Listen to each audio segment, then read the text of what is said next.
The 1-minute roadmap to becoming a robotics software engineer. Most people don't fail in robotics because of ideas.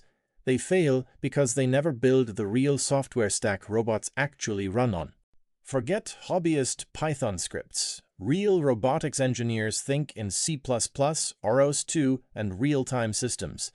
You're not writing apps. You're controlling machines that can break if your timing is wrong. Technical stack breakdown. First, C++ memory management, because robots can't afford garbage collection delays.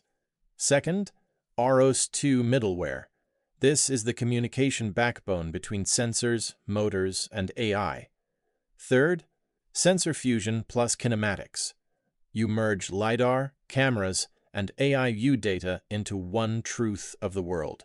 Then comes the real upgrade: Linux proficiency, real-time constraints, and system-level thinking. You stop writing code and start designing physical intelligence systems. That's how you go from coder to robotics software engineer.